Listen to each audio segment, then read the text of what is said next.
एक पल के लिए सोच लो कि आप एक डॉक्टर के यहाँ जाते हैं। वो डॉक्टर काला है, ब्लैक या अफ्रीकन अमेरिकन है। वहाँ के सभी सारे पेशेंट्स को वो बहुत ही प्यार से ट्रीट करता है।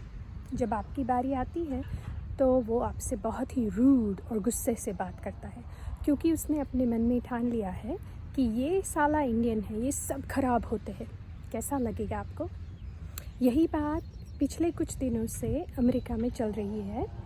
एक जॉर्ज फ्लॉयड नाम के आदमी को, वो जो काला था, उसको एक गोरे पुलिस ऑफिसर ने जानवरों की तरह पीटा और वो बेचारा मर गया। ये पहली बार नहीं हुआ है, यहाँ ऐसी बातें होती रहती है और हम घर बैठे बैठे इसके बारे में क्या कर सकते हैं? कई लोग इस परिस्थिति में बदलाव लाने के लिए लड़ाई कर रहे हैं, प्रोटेस्ट कर रहे हैं। कई लोग इसका फ़ायदा भी उठा रहे हैं, जो लूट मार कर रहे हैं और राइट्स कर रहे हैं। लेकिन हम घर बैठे बैठे ये कर सकते हैं कि पहले सोचें कि रेसिज्म क्या है। रेसिज्म ये है कि अपने आप को किसी और जाति के लोगों से बड़ा समझना, उच्च कोटि का समझना और उन लोगों को बहुत ही नीची तरह से ट्रीट करना। ये गलत बात हुई ना।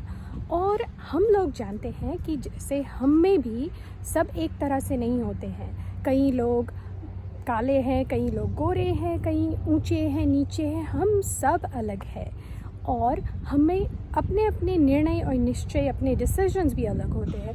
मैं कभी कभी गलत भी डिसीजंस लेती हूँ और कभी कभी सही भी लेती हूँ। तो क्या सारे सभी इंडियन लोगों को आप दोष देंगी मेरे डिसीजंस के लिए? नहीं अच्छा होगा ना।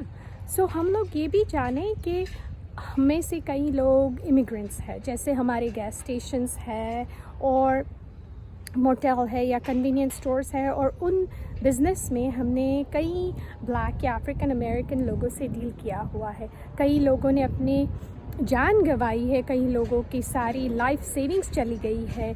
कई लोगों ने गन पॉइंट पे कैसे अपनी जान बचाते हैं वो एक्सपीरियंस किया है।